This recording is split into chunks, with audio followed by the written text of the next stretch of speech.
Drama के start में एक बाथरूम सीन दिखाया जाता है जहां कुछ लड़के अपने हाथ धो रहे होते हैं कि तभी पानी उस एरिया को फ्लड कर देता है। इसके बाद हमें फीमेल लीड से इंट्रोड्यूस कराया जाता है जिसका नाम फैंग शुए होता है, जो कहती है मैंने एक शू के लिए पूरे स्कूल में बाढ़ ला दी। अब एक सीन दिखाया जाता है जहां फैंग शू का रिजल्ट अनाउंस हो रहा होता है और उसे 399 मार्क्स मिलते हैं, जबकि यूनिवर्सिटी एडमिशन के लिए 400 मार्क्स की जरूरत थी। वो जंग डीलर के पास जाती है जिसे उसने अपनी बुक्स बेची थी और कहती है रुको, मैं फेल हो गई हूँ। इसके बाद उसे स्कूल में री एडमिशन मिल जाता है। प्रिंसिपल फेल हुए स्टूडेंट्स के लिए एक नए टीचर का अरेंज करते हैं क्योंकि कोई दूसरा टीचर उन्हें पढ़ाने के लिए तैयार नहीं था। टीचर क्लास में आते हैं और सभी स्टूडेंट से अपनी बुक्स निकालने के लिए कहते हैं। फैंग शू अपनी बुक्स नहीं लाती है, इसलिए टीचर उसे किताबें लेने के लिए घर भेज देते हैं। वो भागती हुए हमारे मेन लीड से टकरा जाती है जिसका नाम वे लाई होता है। पानी में गिरने की वजह से उसके कपड़े और शूज खराब हो जाते हैं।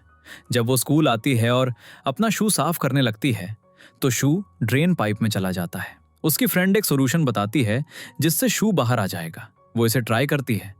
पहले तो कुछ नहीं होता तो वो सोचती है शायद मैं इसे गलत तरीके से कर रही हूँ। वो बाहर निकलती है और अचानक शू और पानी तेजी से बाहर आ जाते हैं। उसके मिलाए हुए केमिकल से पूरे स्कूल में बाढ़ आ जाती है। इसके बाद प्रिंसिपल सभी रीएडमिटेड स्टूडेंट्स को दूसरे कैंपस में ट्रांसफर करके फैंग शुए को पनिश करते हैं। जब वो वहां पहुंचते हैं तो कैंपस की हालत बहुत खराब होती है। एक लड़का कमेंट करता है ये फैंग शुए के बैड लक की वजह से हुआ है। एक फाइट शुरू हो जाती है। फैंग शू कहती है ये मेरी वजह से हुआ है, इसलिए मैं तुम सबको वापस मेन कैंपस ले जाऊंगी।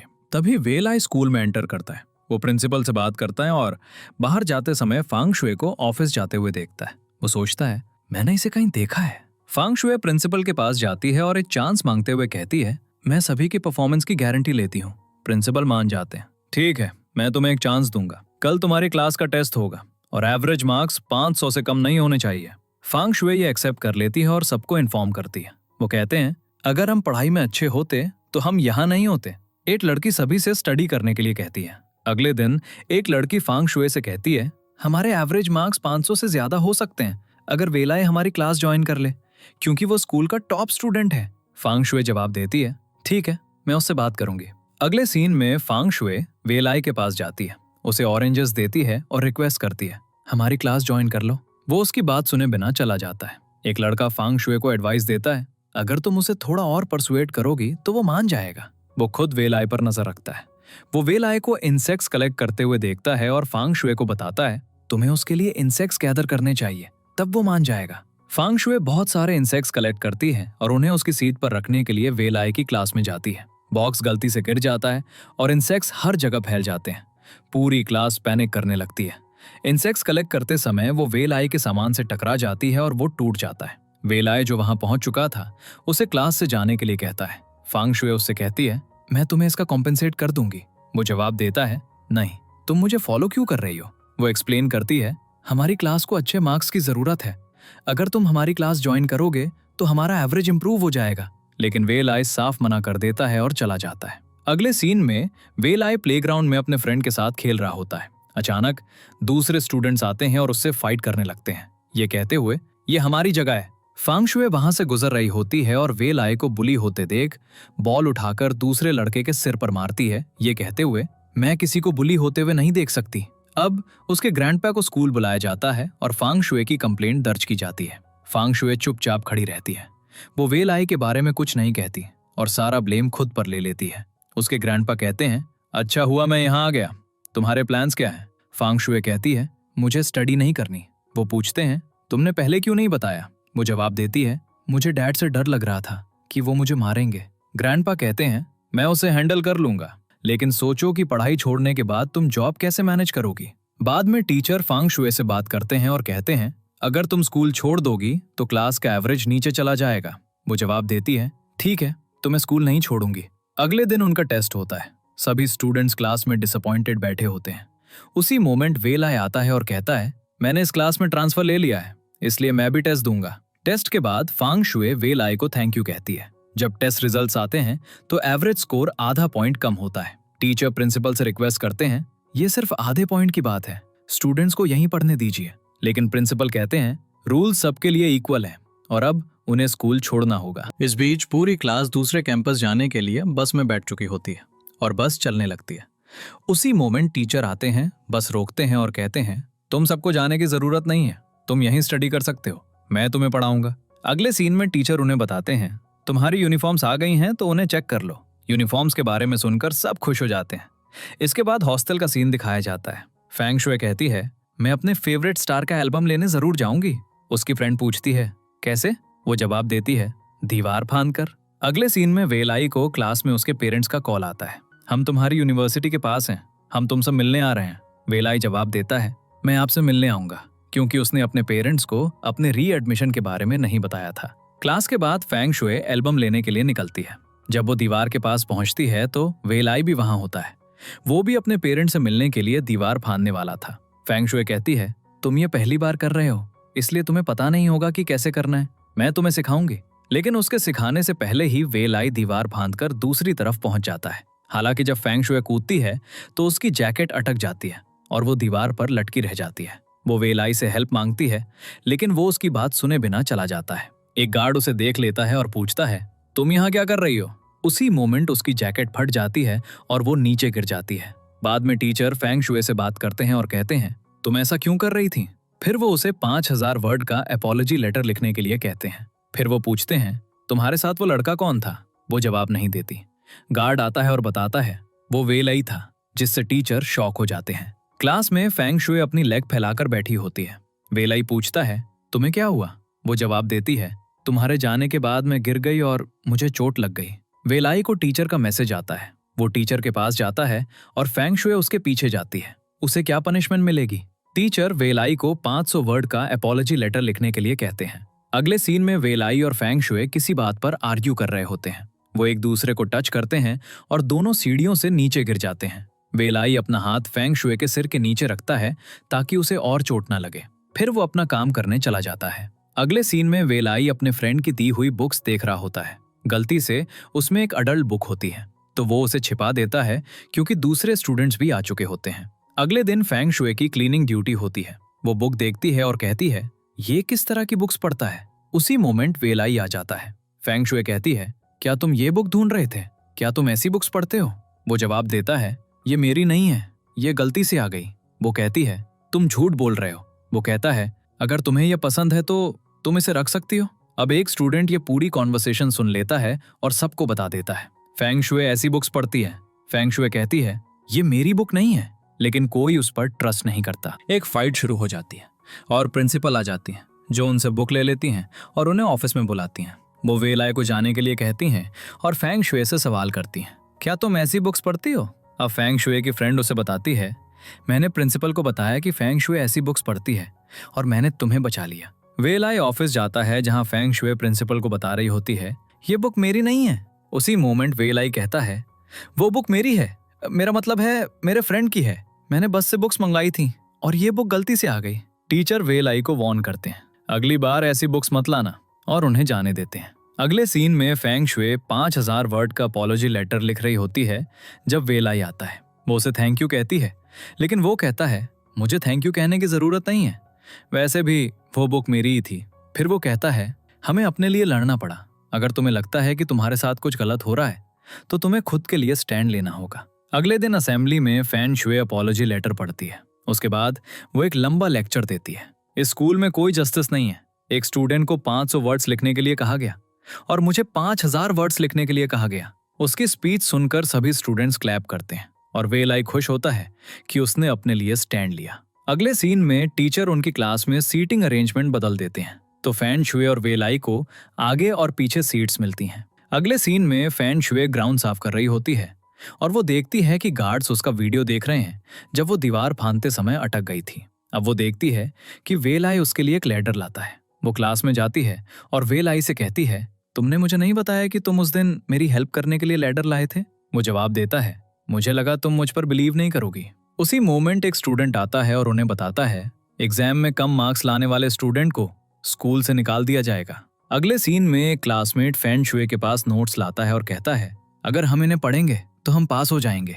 वे दोनों नोट्स कॉपी करवाने जाते हैं, लेकिन वर्कर उन्हें खुद नोट्स कॉपी करने के लिए कहता है। कॉपी करते समय उसे अगले दिन का एग्जाम पेपर मिल जाता है। वो नर्वस हो जाता है, इधर उधर देखता है और फैन शुए को एग्जाम पेपर मिलने के बारे में बताने के लिए बाहर ले जाता है। फैन शुए गुस्सा हो जाती है, तुम इसे क्यों लाए?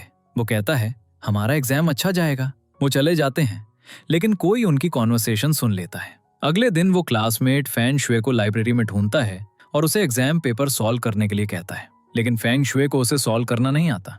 वे वे लाई से हेल्प लेने का सोचते हैं। क्लासमेट वे लाई से बात करता है, अगर तुम हमें पढ़ाओगे तो तुम अपना बेड खुद चूज कर सकते हो। वो मान जाता है। अगले दिन क्लासमेट फैन शुए को बताता है, वे लाई मान गया है, इसलिए तुम्हें उससे अच्छे से सीखना चाहिए।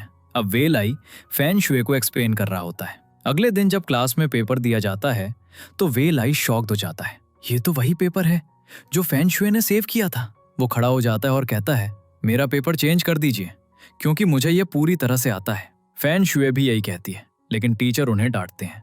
अब एग्जाम हो रहा होता है और प्रिंसिपल आकर फैन शुए और उसके क्लासमेट को सर्च करती हैं। उन्हें पेपर मिल जाता है, इसलिए उनके पेरेंट्स को बुलाया जाता है क्योंकि उन्हें स्कूल से निकाल दिया जाता है। क्लासमेट वे लाई से फाइट करने लगता है, तुमने ही प्रिंसिपल को बताया होगा। प्रिंसिपल आती हैं और उन्हें अलग करती हैं।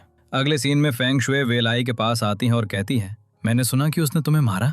वो जवाब देता है, उसने मुझे नहीं मारा, हम दोनों की फाइट हुई थी और मुझे चोट लग गई। फैंग शुए उसकी इंजरी पर आइस पैक लगाना शुरू कर देती है और अपोलोजाइज करती है, हमने तुम्हें मिसअंडरस्टैंड किया। वो कहता है, तुम दोनों के यहाँ रहने का कोई चांस नहीं है। वो जवाब देती है, शायद अब कोई चांस नहीं है। अब टीचर प्रिंसिपल से पूछते हैं, उन्हें एक चांस दीजिए। वो जवाब देती हैं, जब तक रियल प्रिंसिपल नहीं आ जाते मैं कोई डिसीजन नहीं ले सकती। टीचर कहते हैं, अगले वीक पेपर्स हैं, वो दोनों वो पेपर्स दे सकते हैं। प्रिंसिपल मान जाती हैं। पेपर के दिन फैन शुए का क्लासमेट अपनी और उसकी सीट बाहर ले आता है और वहां वो खुद को प्रूव करने के लिए पेपर देते हैं। अब मेन प्रिंसिपल भी आ जाते हैं और उन्हें धूप में पेपर देते हुए देखते हैं। धूप में पेपर देने की वजह से वो दोनों फेंट हो जाते हैं। प्रिंसिपल पिछली प्रिंसिपल से पूछती हैं, बच्चे धूप में पेपर क्यों दे से हैं? वो उन्हें पूरी स्टोरी बताती हैं। प्रिंसिपल कहती हैं, उन्हें स्कूल से नहीं निकाला जाएगा क्योंकि उन्होंने खुद को प्रूव कर दिया है। जब फैन शुए को होश आता है तो वो मेडिकल रूम में होती है। वो वे लाई से अपने पेपर के बारे में पूछती है और वो उसे बताता है, तुम पास हो गई हो और तुम्हें स्कूल से नहीं निकाला जा रहा है। वो खुश हो जाती है। इसके बाद वे लाई उसे सनस्ट्रोक की मेडिसिन देता है और खुद भी लेता है। वो पूछती है, तुम इसे क्यों ले रहे हो? वो जवाब देता है, मुझे भी सनस्ट्रोक हो गया था इसीलिए। अब कुछ क्यूट सीन्स दिखाए जाते हैं। अगले सीन में वे लाई और फैन शुए को दिखाया जाता है। वो उससे पूछती है, मैं तुम्हें कैसी लगती हूँ? वो जवाब देता है, तुम मेरे लिए हॉट मिल्क टी की तरह हो जिसे हाथों में पकड़कर मुझे बहुत अच्छा लगता है। वो उसे किस करने के लिए आगे बढ़ता है, लेकिन फैन शुए चौंक कर उठ जाती है। इसका मतलब ये उसका ड्रीम था। इसके बाद वो सब एक्सरसाइज ग्राउंड पर चल रहे होते हैं। उनकी पीठ पर पेपर चिपके होते हैं और वो दौड़ रहे होते हैं। वे लाई फैन शुए की पीठ पर एक पेपर चिपकाने की कोशिश करता है। वो कहती है, तुमने मुझे क्यों मारा? वो आर्ग्यू करते हैं और वे लाई गिर जाता है। उसके पीछे के सभी बच्चे भी गिर जाते हैं। इसके बाद प्रिंसिपल टीचर को एडवाइस देती हैं, तुम्हें क्लास में एक मॉनिटर अपॉइंट करना चाहिए। वो एक ड्रॉ के बारे में बात करती हैं जिसमें जिस क्लास का नाम आएगा वो वीडियो शूटिंग करेगी। टीचर क्लास में आते हैं और मॉनिटर चुनने की बात करते हैं। वो जिसे भी मॉनिटर बनने के लिए कहती हैं वो मना कर देता है। अब फैन शुए कहती है, क्या मैं मॉनिटर बन सकती हूँ? वो उसे मॉनिटर बना देती हैं। अगले सीन में वो ऑफिस जाती है और टीचर से पूछती है, क्या मैं सच में मॉनिटर बन सकती हूँ? टीचर कहते हैं, हाँ। वो उसे वीडियो शूटिंग के ड्रॉ के बारे में बताते हैं। ड्रॉ में फैन शुए का नाम आता है तो वो क्लास में जाकर सबको वीडियो शूटिंग के बारे में बताती है। अगले दिन टीचर उन्हें वीडियो शूटिंग के बारे में सूचित करते हैं और तैयार रहने के लिए कहते हैं क्योंकि कैमरों की वजह से गर्मी हो सकती है। उनकी शूटिंग दिखाई जाती है। जैसे ही वो कंप्लीट होती है वहां बहुत गर्मी हो जाती है। स्टूडेंट्स नहाने के बारे में सोचते हैं, लेकिन ये दूसरी क्लास के नहाने का टाइम होता है। उसी मोमेंट एक व्यक्ति उनके लिए खाना लाता है, ये कहते हुए कि कैंटीन बंद है, अब तुम सबको यही खाना होगा गर्मी की वजह से। वो उस क्लास के मॉनिटर से पूछते हैं, हमारी शूटिंग थी तो हमें नहाने दो, लेकिन वो नहीं मानती। फैंग शुए को एक आइडिया आता है। वो पूरी क्लास के लिए एक आइसक्रीम शेक खरीदती है। बिल ज्यादा होता है तो वे लाई आकर उसे पे कर देता है। वो इसे पूरी क्लास में डिस्ट्रीब्यूट करती है, लेकिन उसके लिए कुछ नहीं बचता। वो कहती है, कोई बात नहीं। पूरी क्लास उसे पीती है और उसके बाद फैंग शुए को छोड़कर सभी बीमार महसूस करते हैं। एक स्टूडेंट कहता है, ये उसकी वजह से हुआ है। वे लाई बहुत बीमार महसूस करता है और अपनी चेयर से गिर जाता है। उसे मेडिकल रूम ले जाया जाता है। जब उसे होश आता है तो फैंग शुए कहती है, तुम्हें ये आइसक्रीम शेक पीना चाहिए। वो पूछता है, क्या तुमने ये पिया? वो कहती है, हाँ, मेरी पूरी क्लास ने इसे पिया। अब वे लाई को बताया जाता है सभी स्टूडेंट्स इसके लिए फेंग शुए को ब्लेम कर रहे हैं। वो वहां जाता है और कहता है, मेरी बीमारी उसकी वजह से नहीं है, ये उस खाने की वजह से है जो स्कूल ने हमें दिया था। अब फेंग शुए अपनी चेयर पर बैठकर रो रही होती है। वे लाई उसे देखकर बहुत सैड फील करता है। अगले सीन में टीचर सभी से अपोलोजाइज करते हैं। अब वे लाई फेंग शुए से पूछता है, क्या तुम अभी भी क्लास मॉनिटर रहोगी? वो कहती है, हाँ। फिर वो कहती है, टीचर ने कहा कि हमारी शूटिंग टीवी पर आने वाली है। इसके बाद सभी स्टूडेंट्स खुद को टीवी पर देखकर खुश होते हैं। फेंग शुए वे लाई से कहती है, तुम टीवी पर बहुत हैंडसम लग रहे हो। उसी मोमेंट टीचर फेंग शुए को बाहर बुलाते हैं और कहते हैं, तुम वे लाई के बहुत क्लोज आ गई हो। फेंग शुए जवाब देती है, ऐसा कुछ नहीं है। टीचर कहते हैं, अगर है भी तो ये तुम्हारी स्टडीज के लिए अच्छा है। अगले दिन टीचर सभी स्टूडेंट्स की पेयरिंग कर देते हैं, एक ब्राइट स्टूडेंट और एक वीक स्टूडेंट, ताकि तुम दोनों एक दूसरे की हेल्प कर सको। टीचर कहते हैं, जो 1100 से ऊपर मार्क्स लाएंगे मैं उन्हें एक गिफ्ट दूंगा। अब फेंग शुए की पेयरिंग वे लाई के साथ होती है। वे लाई कहता है, हमें 1100 से ऊपर मार्क्स लाने हैं, लेकिन फेंग शुए वॉलनट्स खाने पर फोकस्ड होती है। वो कल लाइब्रेरी में स्टडी करने की बात करता है। अगले दिन फेंग शुए लाइब्रेरी में लेट आती है और स्टडी करने के बजाय वो बहुत घूम रही होती है। वे लाई उसे ठीक से बैठने के लिए कहता है। वो उससे पूछता है, तुमने ये कैसे सॉल्व किया? वो कहती है, मैंने बस गेस किया। वो कहता है, टेस्ट में क्या होगा? वो कहती है, शायद तब मेरे और गेसेस सही हो जाएंगे। अगले सीन में वो स्टडी मटेरियल लेने के लिए मार्केट जाते हैं। फेंग शुए वे लाई को प्यार से देखती है, लेकिन जब वो उसे देखता है तो वो अपनी आंखें नीचे कर लेती है। जब वो लौट रहे होते हैं, फेंग शुए एक बुक स्टॉल पर रुकती है और बुक्स देखने लगती है जो किड स्टोरीज होती हैं। अब वे लाई भी उसके साथ देख रहा होता है। अचानक वो फेंग शुए को अपनी ओर खींचता है, क्योंकि उसने अपने पेरेंट्स की कार आते हुए देख ली थी। अब वो उसके पेरेंट्स के सामने दिखाए जाते हैं। वे लाई उसे अपनी गर्लफ्रेंड कहता है। फेंग शुए स्टडी का एक्सक्यूज बनाती है और वे लाई के साथ चली जाती है। वो कहती है, तुम बहुत ब्रेव हो जो अपने पेरेंट्स से ये छिपा रहे हो, मैं कभी नहीं छिपा सकती। अब वो वे लाई को थैंक यू कहती है, तुमने मेरी हेल्प की। वो एक दूसरे से प्रॉमिस करते हैं। तभी वे लाई की आंट आती हैं। वो कहती हैं, मैं ये तुम्हारे डैड से ज्यादा देर तक नहीं छिपा सकती, तुम्हें अपने डैड को बता देना चाहिए। यहाँ हमें पता चलता है कि आंट को वे लाई के बारे में सब कुछ पता है, और ये भी कि उसके डैड के साथ उसके रिलेशंस अच्छे नहीं हैं। अगले सीन में एक लड़की वे लाई से पूछती है, क्या फेंग शुए तुम्हारी गर्लफ्रेंड है? वो मना कर देता है। वो कहती है, उससे दूर रहो, वो बैड लक है। वे लाई उसे इग्नोर करता है और चला जाता है। इसके बाद वे लाई की फैन गर्ल्स वॉशरूम में फेंग शुए पर पानी डाल देती हैं और उससे फाइट करने लगती हैं। अब फेंग शुए इस वजह से लाइब्रेरी नहीं जा पाती, तो वे लाई अकेले स्टडी करता है और उससे पूछने आता है। वो कहती है, तुम्हारी फैन गर्ल्स ने मुझ पर पानी डाला। वो कहता है, मैंने नोट्स बनाए हैं, तुम्हें उन्हें पढ़ना चाहिए। वो कहती है, मुझसे दूर रहो, वरना कोई और मुझ पर पानी डाल सकता है। वो कहता है, ये सब तुम्हारे स्टडी न करने के एक्सक्यूजेस हैं, वरना तुम हमेशा गू शांग के साथ घूमती रहती हो। इसका मतलब वे लाई गू शांग से जेलस था। वो कहती है, वो मेरा फ्रेंड है, तुम्हें क्या प्रॉब्लम है? वो आर्ग्यू करने लगते हैं।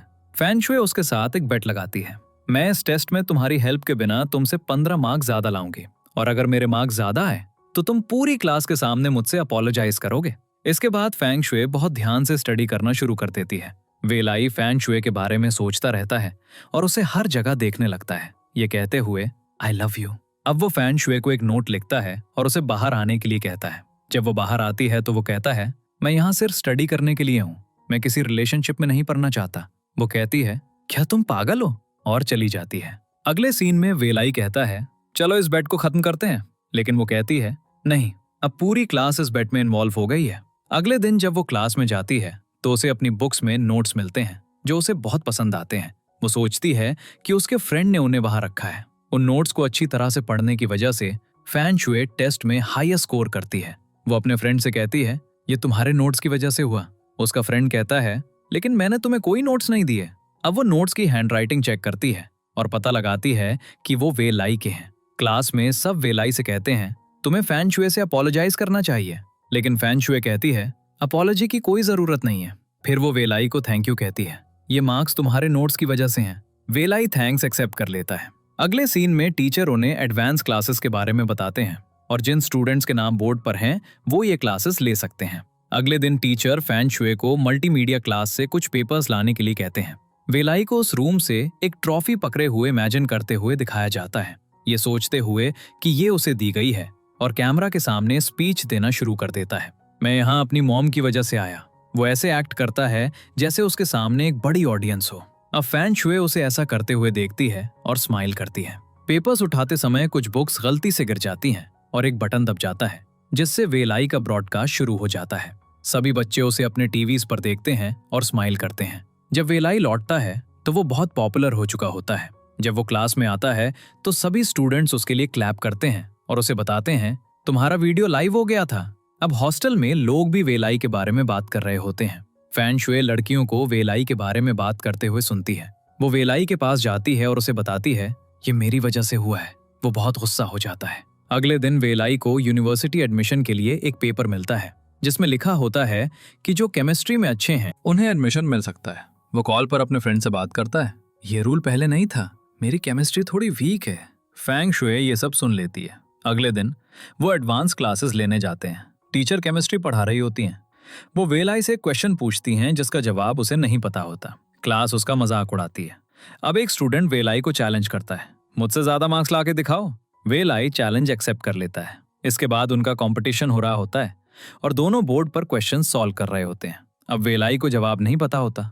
उसी मोमेंट गू शंग पूरे स्कूल की लाइट्स बंद कर देता है, जिससे कंपटीशन खत्म हो जाता है। अगले दिन प्रिंसिपल कहते हैं, कल किसी ने जानबूझकर लाइट्स बंद की थी, तो जिसने भी ये किया है कन्फेस कर लो, वरना हम पता लगा लेंगे। अब गू शंग कहता है, उन्हें कभी पता नहीं चलेगा कि ये मेरी वजह से हुआ था। अगले दिन टीचर उसे बताते हैं, तुम्हारे मार्क्स कम हैं, इसलिए तुम एडवांस क्लास अटेंड नहीं कर सकते। जब वो जा रहा होता है तो उसका क्लास टीचर ये सुन लेता है और उसके पीछे जाता है। पूछता है, तुम्हें केमिस्ट्री समझ नहीं आती? वो जवाब नहीं दे पाता। टीचर कहते हैं, देखते हैं मैं क्या कर सकता हूँ। अब वो बहुत से बच्चों से पूछता है, तुम्हारा ड्रीम क्या है? ज्यादातर बच्चों के कोई ड्रीम्स नहीं होते। इसके बाद टीचर उसे बताते हैं, तुम बहुत लकी हो कि तुम्हारा एक ड्रीम है।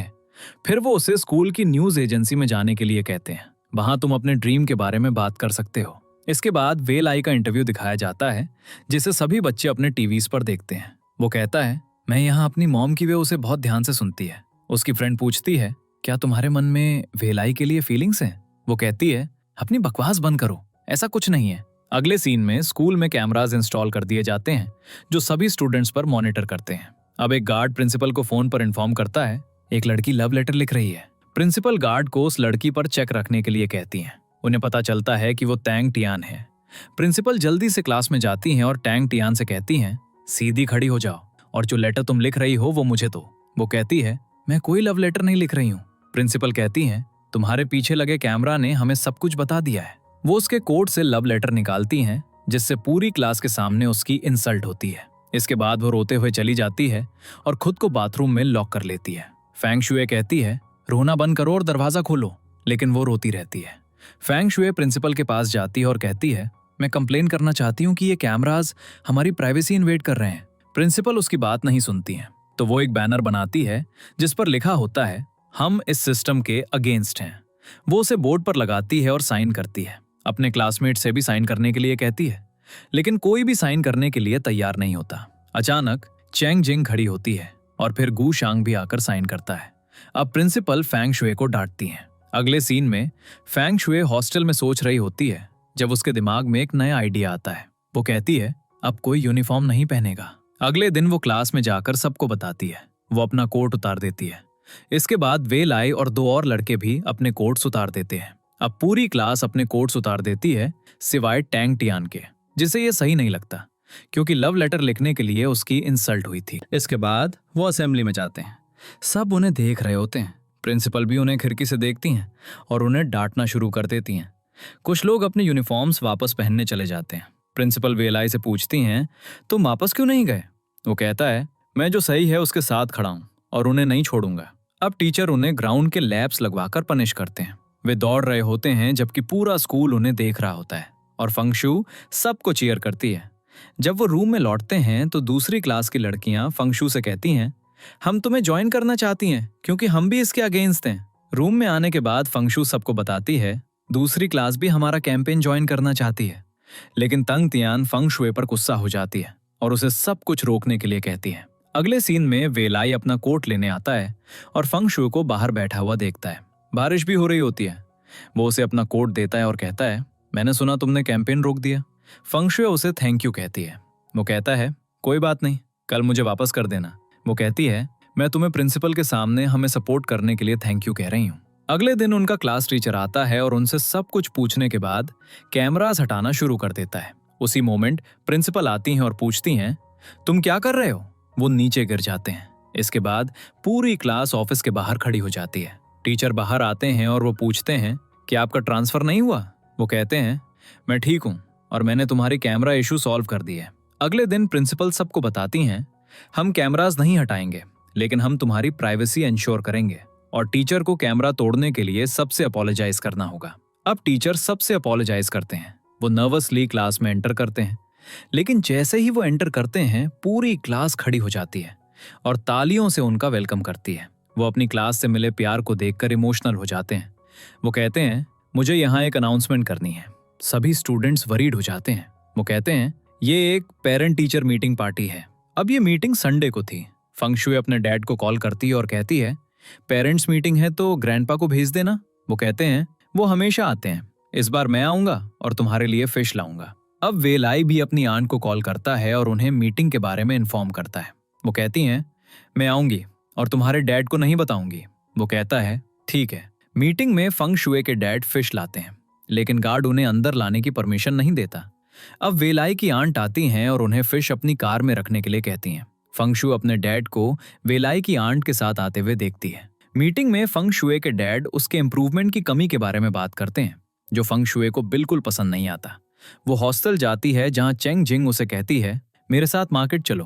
अब फंग शुए पैड्स ले रही होती है और वो वेलाई को अंडरवियर देखते हुए देखती है। वो दोनों एम्बेरेस्ड हो जाते हैं। वापस जाते समय वो उससे पूछता है तुम मार्केट क्यों आई, तुम तो मॉनिटर हो। वो कहती है मैं डैड की वजह से आई, वो स्टूपिड हरकतें कर रहे थे। वेलाई कहता है कम से कम तुम्हारे डैड तुम्हें हंसाते तो हैं। वो कहती है तुम्हारे डैड तुमसे ठीक से बात नहीं करते। वो कहता है वो सीरियस रहते हैं। अगले सीन में जब फैंग शुए अपने फ्रेंड्स के साथ रूम में लौटती है तो उसे रूम बहुत साफ मिलता है और उसे रियलाइज होता है कि उसके डैड आए थे और उन्होंने रूम साफ किया था। उन्होंने उसके लिए एक नोट भी छोड़ा था जिसमें लिखा था तुम बेस्ट हो और तुम्हारे डैड तुमसे बहुत प्यार करते हैं। अब उसे अपनी गलती रियलाइज होती है। अगले सीन में टीचर उन्हें एनुअल फंक्शन के बारे में बताते हैं और कहते हैं कि जो भी पार्टिसिपेट करना चाहता है वो उन्हें इन्फॉर्म कर सकता है। अब चश्मिश पार्टिसिपेट करना चाहता था लेकिन कुछ कह नहीं पा रहा था। ब्रेक टाइम में वो सैड होकर बाहर बैठता है और फैंग शुए उससे पूछती है क्या हुआ। वो कहता है मैं भी डांसिंग में पार्टिसिपेट करना चाहता हूँ। फैंग शुए उसकी हेल्प करने की ऑफर देती है। अब वो फॉर्म भरने जाते हैं और ग्रुप परफॉर्मेंस के बारे में पता चलता है। फैंग शुए, गू शेंग और एक और चबी लड़के को डांसिंग के लिए तैयार करती हैं। अब वो डांस प्रैक्टिस कर रहे होते हैं जब एक लड़का उनका वीडियो रिकॉर्ड कर लेता है। अब वो लड़का पूरी क्लास को वीडियो दिखाता है और चूंकि वो चश्मिश का डेस्कमेट होता है वो उसकी डायरी भी छिप कर पढ़ता है। इसके बाद वो चश्मिश को बुली करता है। फैंग शुए आकर उसे भगा देती है। वो उसे बताता है वो मुझे ये कहकर बुली कर रहा है कि वो मेरी डायरी सबको दिखा देगा।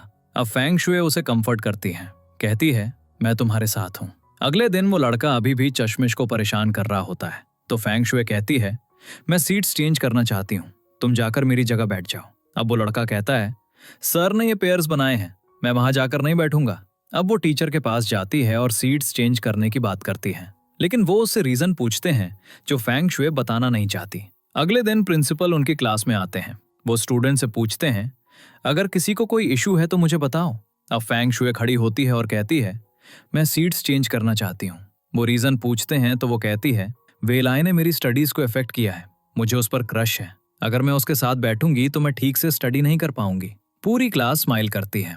अब वेलाई उसे बाहर ले जाता है और पूछता है तुमने क्या कहा, तुम मुझे लाइक करती हो, लेकिन हम अभी इस बारे में नहीं सोच सकते। वो कहती है ज्यादा मत सोचो, ऐसा कुछ नहीं है। वो पूछता है तो तुमने ऐसा क्यों कहा। वो कहती है मैं तुम्हें अभी नहीं बता सकती। अगले सीन में वो लड़का फिर से चश्मिश को परेशान कर रहा होता है तो चश्मिश उस पर एक बाल्टी पानी डाल देता है। अगले सीन में क्लासमेट्स फैंग शुए और वेलाई की सिचुएशन का मजाक उड़ाते हैं तो चश्मिश खड़ा होता है और फैंग शुए को सपोर्ट करता है। कहता है उसने जो कुछ भी कहा मेरी वजह से कहा, क्योंकि मेरा डेस्कमेट मुझे बुली करता है, इसीलिए वो पेयर चेंज करना चाहती थी। मैंने कभी अपने लिए स्टैंड नहीं लिया, लेकिन फैंग शुए ने मेरे लिए स्टैंड लिया। फिर वो अपोलोजाइज करता है और फैंग शुए को थैंक यू कहता है। अब टीचर चश्मिश को बताते हैं हमने उस लड़के को एक्सपेल कर दिया है। इसके बाद उन्हें डांस के लिए ड्रेसेस लानी थी। टीचर क्लास में पढ़ा रहे होते हैं जब बारिश होने लगती है। अब वो चारों क्लास से छिपकर निकल जाते हैं। वे बारिश में दौड़ रहे होते हैं। वे लाई उन्हें खिड़की से देखता है और फेंग शुए को गिरते हुए देखता है। उसे ये अच्छा नहीं लगता। अगले दिन चश्मिश की मॉम आती हैं। वे ऑडिशन दे रहे होते हैं जब मॉम चश्मिश को डांस करते हुए देखती हैं और उसे बाहर ले जाकर स्लैप करती हैं। वो कहती हैं, ताइक्वांडो सीखने के बजाय तुम डांस सीख रहे हो। इसके बाद चश्मिश का पास दिखाया जाता है।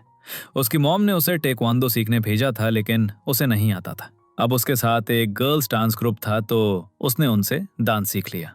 प्रेजेंट में मॉम कहती हैं, अब तुम डांस नहीं करोगे। वो बहुत सैड होकर बैठ जाता है।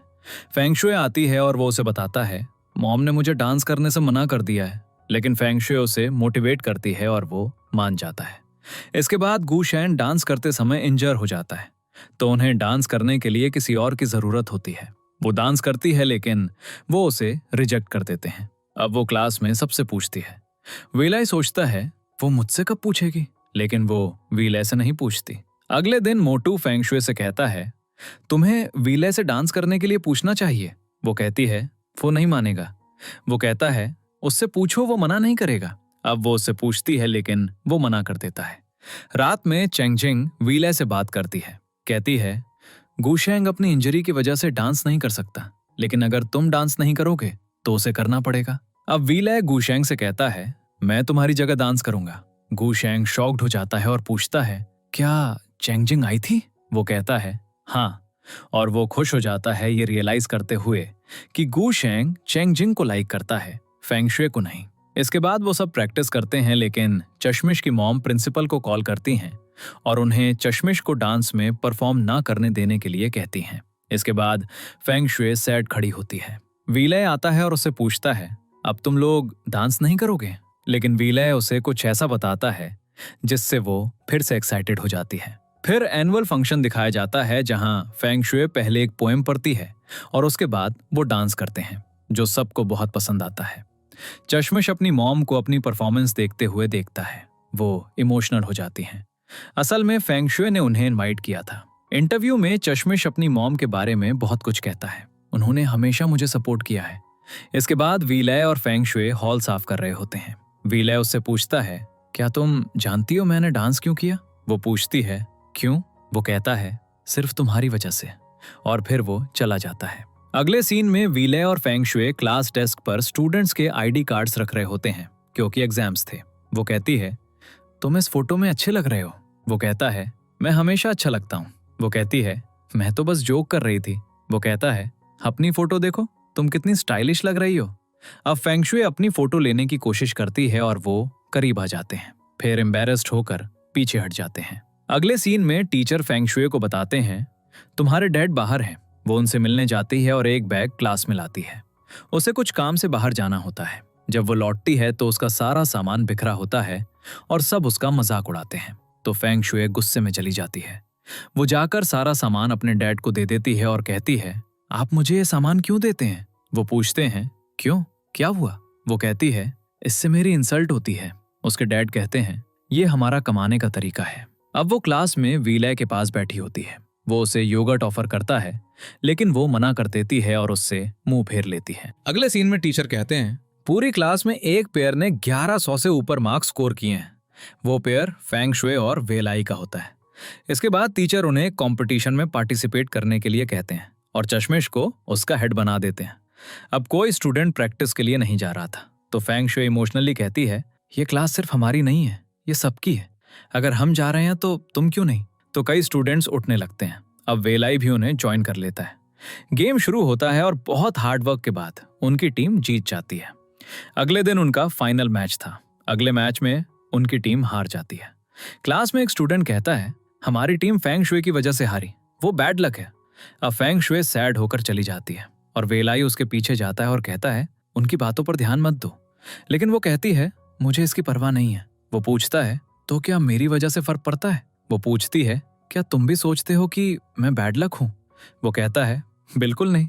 लेकिन फेंग शुए कहती है, मुझे ये इतनी बार कहा गया है कि मैं भी सोचने लगी हूं कि मैं बैड लक हूं, इसलिए मुझसे दूर रहो, वरना तुम्हें भी बैड लक लग सकता है। अगले सीन में वेलाई उसे कहता है, हमें उस इंटरव्यू के लिए प्रिपेयर करना चाहिए जो हमारा होने वाला है। अब उनका इंटरव्यू सीन दिखाया जाता है। फेंग शुए से इंटरव्यू में एक दो क्वेश्चंस पूछे जाते हैं और वो गुस्से में चली जाती है। इसके बाद वेलाई कुछ क्वेश्चंस के जवाब देता है। वो कहता है, जब मैं छोटा था तो हमारी फैमिली की फाइनेंशियल कंडीशन अच्छी नहीं थी। लोग मेरा मजाक उड़ाते थे, लेकिन मैंने कभी खुद को बदलने की कोशिश नहीं की। वो ये सब फेंग शुए से कह रहा होता है। फिर वो इंटरव्यू बीच में ही छोड़ देता है और फेंग शुए के पास जाता है। पूछता है, अब तुम ठीक हो? वो उसे योगर्ट देती है। वो कहता है, तुमने मुझे स्ट्रॉ नहीं दिया, मैं इसे कैसे पीऊंगा? वो स्ट्रॉ ढूंढने लगती है, लेकिन वो कहता है, छोड़ो, मैं इसे बाद में पी लूंगा। चलो अब स्टडी करते हैं क्योंकि एग्जाम आने वाला है। अगले सीन में फेंग शुए अपने फैमिली के साथ डिनर कर रही होती है और उसकी मॉम अगली हॉलीडे पर वेलाई को इनवाइट करने का सजेस्ट करती हैं क्योंकि उसने फेंग शुए के मार्क्स इंप्रूव करने में हेल्प की थी। लेकिन फेंग शुए सोचती है कि उसके पेरेंट्स हमेशा उसे एम्बैरस करते हैं और वो नहीं चाहती कि वेलाई ये देखे। वो अपनी मॉम से कहती है, ठीक है, मैं उसे इनवाइट करूंगी। बाद में वो वेलाई से पूछती है, अगली हॉलीडे के लिए तुम्हारे कोई प्लान्स हैं? वो कहता है, नहीं, मैं यहीं रहूंगा। फेंग शुए उसे अपनी मॉम का मैसेज देती है, मेरी मॉम ने तुम्हें डिनर पर इनवाइट किया है। वेलाई बिना किसी एक्सप्लेनेशन के ठीक है कह देता है, जिससे फेंग शुए शॉक्ड हो जाती है। कैंटीन में वो सोचती है, क्या वेलाई को घर ले जाना एक अच्छा आइडिया है? वो वेलाई को मोटो के साथ अपना स्पून शेयर करने से मना करते हुए देखती है और सोचती है, वो एक स्पून तक शेयर नहीं करता, वो मेरे घर पर कैसे मैनेज करेगा? वो इनविटेशन कैंसिल करने का डिसाइड करती है। क्लास में वो वेलाई से कहती है, मैंने तुम्हें अपने घर इनवाइट किया था, लेकिन अब तुम्हें नहीं आना चाहिए। मेरी छोटी सिस्टर को चिकन पॉक्स है और मुझे डर है कि तुम्हें जर्म्स लग जाएंगे। वो कहता है, मैं तुम्हारी सिस्टर को देखने आऊंगा। वो कहती है, नहीं, मत आना। एक फ्लैशबैक में वेलाई इनविटेशन को लेकर बहुत खुश था और ड्रेसेस सिलेक्ट कर रहा था। प्रेजेंट में वो फेंग शुई की बातों से सद फील करता है। टीचर फेंग शुई को बताते हैं, तुम्हारे डैड यहाँ हैं, और वेलाई सोचता है, मैं इतनी आसानी से हार नहीं मानूंगा। वो फेंग शुई के डैड के पास जाता है और पूछता है, क्या उसने आपको अपने घर इनवाइट किया था? वो कहते हैं, हाँ, लेकिन उसने कहा कि उसकी छोटी सिस्टर बीमार है। वो जवाब देता है, उसकी कोई छोटी सिस्टर नहीं है। फेंग शुई कहती है, मैं तो बस जोक कर रही थी। उसके डैड कहते हैं, वेलाई, तुम्हें आना चाहिए। वो कहता है, ठीक है, मैं आऊंगा। अगले सीन में फेंग शुई हॉस्टल से छिपकर निकलती है, लेकिन वेलाई पहले से ही तैयार होकर वेट कर रहा होता है। वो बस लेते हैं और वेलाई सोचता है, मुझे नहीं पता मैं उसके सामने नर्वस क्यों फील करता हूँ। वो सोने का प्रिटेंड करता है। फेंग शुई कहती है, जब मैंने तुम्हें पहली बार देखा था तो मुझे लगा था कि तुम बहुत रूड हो, लेकिन अब मुझे लगता है कि तुम बहुत नाइस हो। वेला ये सुनता है लेकिन कोई एक्सप्रेशन नहीं दिखाता। उनकी बस खराब हो जाती है और सब उतर जाते हैं। वो बस को धक्का देना शुरू करते हैं और फेंग शुई धक्का देते समय गिर जाती है, जिससे वेलाई स्माइल करता है। वो कहती है, बाद में हंसना, पहले मुझे उठाओ। बस चलने लगती है और वो उसे पकड़ने के लिए दौड़ते हैं। हीरो हीरोइन को बस में चढ़ने में हेल्प करता है और फिर हीरोइन हीरो को अंदर आने में हेल्प करती है। वो फेंग शुई के घर पहुंचते हैं जो मेसी होता है। वो अपने डैड से पूछती है, क्या आपने घर साफ नहीं किया? वो कहते हैं, नहीं, मैं काम में बिजी हो गया था। उसकी मॉम आती हैं और मेसी घर को लेकर एम्बैरस फील करती हैं। वो वेलाई से कहती हैं, चलो शॉपिंग करने चलते हैं, और वो मान जाता है। फेंग शुई वेलाई को मार्केट ले जाती है एम्बैरस फील करते हुए, जब उसकी मॉम बार्गेनिंग शुरू कर देती हैं। वो घर लौटते हैं और फेंग शुई सोचती है, अगर खाना अच्छा हुआ तो ये सब कुछ कवर कर लेगा। वो अपने डैड से पूछती है, डिनर में क्या है? वो कहते हैं, क्रैब्स। वो खुश हो जाती है, लेकिन जब वो क्रैब्स को स्मेल करती है तो वो खराब हो चुके होते हैं। वो कहते हैं, मैं उन्हें फ्रिज में रखना भूल गया था। फिर वो कहते हैं, मैं चटनी के साथ नूडल्स बनाऊंगा। अब वो डिनर टेबल पर दिखाए जाते हैं और फेंग शुई सोचती है, मैं उसे यहाँ नूडल्स खाने के लिए लाई हूँ। वेलाई उन्हें टेस्ट करता है और सोचता है, ये टेस्टी हैं। फेंग शुई के डैड वेलाई से बात करना शुरू करते हैं और फिर क्रैब्स लेकर आते हैं। कहते हैं, मैंने इन्हें स्पाइसी बनाया है, ट्राई करो। फेंग शुई एम्बैरस होकर खड़ी हो जाती है। बस बहुत हुआ। उसकी मॉम और डैड आर्ग्यू करने लगते हैं और उसकी मॉम चली जाती है। फेंग शुई उनके पीछे जाती है। वेलाई के डैड उसे अपने साथ ले जाते हैं और कहते हैं, जब तुम्हारी शादी होगी तो तुम भी ऐसे ही आर्ग्यू करोगे, और ये आर्ग्यूमेंट्स प्यार की निशानी है। वो मीट खरीदने के लिए शॉप पर जाते हैं और वो कहते हैं, मैं लो फैट मीट खरीदता हूँ ताकि मेरी वाइफ को मुझसे आर्ग्यू करने का रीजन मिले। इसके बाद फेंग शुई और वेलाई हॉस्टल लौट रहे होते हैं। वो अपोलोजाइज करती है, तुम्हारी वेकेशन मेरी वजह से रूइन हो गई। लेकिन वो कहता है, ये सच नहीं है, ये मेरा बेस्ट डे था। वो ऐड करता है, मैं पहले तुम्हारी मॉम के साथ मार्केट गया, जो एक ग्रेट एक्सपीरियंस था। फिर मैंने तुम्हारे पेरेंट्स को आर्ग्यू करते देखा और मुझे समझ आया कि प्यार क्या होता है। फेंग शुई खुश हो जाती है। अगले सीन में वेलाई फेंग शुई को देखते हुए खोया होता है। फिर वो उसके पास जाता है और कहता है, स्कूल के बाद मुझसे मिलना, मुझे तुमसे कुछ कहना है। अब वो दोनों एक दूसरे के लिए रिवॉर्ड्स लाए होते हैं। फेंग शुए वे लाई के लिए एक मोबाइल लाती है और वे लाई उसके लिए एक रिकॉर्डर लाता है। अगले सीन में चीन शहर में इन्फ्लुएंजा फैल रहा होता है। अब फेंग शुए बहुत ठंडा पानी और कोक लाती है। वो क्लास में आती है और वे लाई उसे डांटता है, तुम इतनी ठंडी कोक क्यों पी रही हो? वो चिकन भी खा रही होती है। वो कहता है, ये फीवर उन लोगों को अफेक्ट कर रहा है जो चिकन खाते हैं। लेकिन वो कहती है, मेरी इम्यूनिटी बहुत स्ट्रांग है, मुझे कुछ नहीं होगा। हालांकि फेंग शुए को फीवर हो जाता है। उसके फ्रेंड्स उसे डॉक्टर के पास जाने का सजेस्ट करते हैं, लेकिन वो मना कर देती है। अगले दिन फेंग शुए की नाक सीवियर कोल्ड की वजह से बहना बंद नहीं होती। वे लाई कहता है, मैंने तुमसे कहा था ठंडी कोक मत पियो, अब तुम्हें फीवर है और तुम डॉक्टर के पास भी नहीं जाओगी। एक स्टूडेंट एक डॉक्टर लाता है जो उसे ले जाता है। चेक करने के बाद डॉक्टर उसे आइसोलेट कर देता है क्योंकि उसे एक वायरस होता है। अब वे लाई उसके पास जाने की कोशिश करता है, लेकिन प्रिंसिपल उसे जाने नहीं देते। बाद में दूसरे क्लासमेट्स छिपकर फेंग शुए से मिलने जाते हैं। अब वे लाई फेंग शुए के पास जाता है, लेकिन सबको वहां देखकर उसे सैड फील होता है। मैं उसके पास जाना चाहता था लेकिन मैं नहीं जा सका। वो उससे मिले बिना चला जाता है। फेंग शुए उसे जाते हुए देखती है। अगले सीन में वे लाई अपने फ्रेंड से फेंग शुए के लिए बहुत सारी मेडिसिन लाने के लिए कहता है। वो उसे देने जाता है। फेंग शुए मेडिसिन देखकर कहती है, इससे अच्छा होता अगर तुम कुछ खाने के लिए लाते। वो कहता है, तुम इतनी बीमार हो और तुम्हें अभी भी स्नैक्स चाहिए? मैंने तुम्हें पहले ही कहा था, सब तुम्हारे लिए वरिड हैं। वो पूछती है, क्या तुम्हें भी मेरी परवाह है? वो कहता है, हाँ। वो कहती है, सब ठीक हो जाएगा, मेरे लिए कुछ गाओ। वो कहता है, तुम अभी भी चाहती हो कि मैं गाऊं? वो मना कर देता है और वो आर्ग्यू करते हैं। फेंग शुए उस पर मेडिसिन फेंकती है, मुझे ये भी यूज नहीं करनी। वे लाई चला जाता है। अगले सीन में वे लाई ब्रॉडकास्टिंग रूम में जाता है और फेंग शुए के लिए एक सॉन्ग गाता है। स्कूल में सब सॉन्ग एंजॉय करते हैं, लेकिन फेंग शुए की कंडीशन और खराब हो जाती है। वो फेंट हो जाती है। इसके बाद वो उसे हॉस्पिटल ले जाते हैं। अब वे लाई बहुत वरिड हो जाता है। वे लाई टीचर से इंसिस्ट करता है, मुझे फेंग शुए को देखने जाने दीजिए। टीचर उसे एक परमिशन लेटर देते हैं। वो हॉस्पिटल जाता है और उसके पेरेंट्स से मिलता है। वो फेंग शुए को देखकर बहुत साद हो जाता है। उसके डैड उसे फेंग शुए का रिकॉर्डर लाने के लिए कहते हैं। वो कहता है, ठीक है। इसके बाद वो फेंग शुए के रिकॉर्डर में वॉइसेस सुनता है और बहुत इमोशनल हो जाता है। वो प्रिंसिपल के पास जाता है और कहता है, जब पीरियड खत्म हो तो एक वियर्ड साउंड की जगह एक सॉन्ग प्ले होना चाहिए। वो स्कूल छोड़ने की थ्रेटन भी देता है। प्रिंसिपल कहते हैं, तुम्हें इतनी छोटी सी बात के लिए मुझे थ्रेट करने की जरूरत नहीं है। वो कहता है, नहीं, अगर सॉन्ग प्ले होगा तो इसका स्टूडेंट्स पर अच्छा इफेक्ट पड़ेगा। प्रिंसिपल मान जाते हैं। हॉस्पिटल में डॉक्टर फेंग शुए को चेक करते हैं और कहते हैं, वो अब ठीक है और खतरे से बाहर है। उसके पेरेंट्स बहुत खुश हो जाते हैं। वो उसे वे लाई के नोट्स देते हैं। फेंग शुए बहुत खुश होती है क्योंकि वे लाई उसे देखने आया था। वो नोट्स को देखती है और उसे वे लाई का एक लेटर मिलता है। आई एम सॉरी, मैं तुम्हारी केयर करना चाहता था लेकिन मैंने तुमसे फाइट कर ली। उस दिन मैंने ब्रॉडकास्टिंग रूम से तुम्हारे लिए एक सॉन्ग प्ले किया, लेकिन तुम फेंट होकर कोमा में चली गई। मैंने तुमसे बहुत कुछ सीखा है, थैंक यू। फेंग शुए ये लेटर पढ़कर बहुत खुश हो जाती है। कुछ दिनों बाद वो रिकवर हो जाती है और स्कूल वापस चली जाती है। जब पीरियड चेंज होता है तो वही सॉन्ग बजता है और वो उसे सुनकर इमोशनल हो जाती है। इसके बाद उसके सभी फ्रेंड्स उसे देखने आते हैं। वे लाई भी उसे देखकर स्माइल करता है और उसकी चेयर पास खींचकर उसे बैठने के लिए कहता है। अगले सीन में टीचर आते हैं और सबको बताते हैं, अगर टेस्ट में हमारी क्लास के मार्क्स अच्छे नहीं आए तो हमारी क्लास डिवाइड हो जाएगी। अगर तुम ये नहीं चाहते तो हार्ड वर्क करो। अब मोटो बहुत सैड होकर एंटर करता है। फेंग शुए पूछती है, उसे क्या हुआ? बाद में उन्हें पता चलता है कि मोटो का ब्रदर एक एक्सीडेंट में मर गया। अब एक स्टूडेंट बाहर इस बारे में बात करता है और मोटो उससे फाइट करने जाता है। फेंग शुए जाकर उन्हें अलग करती है। इसके बाद मोटो चला जाता है।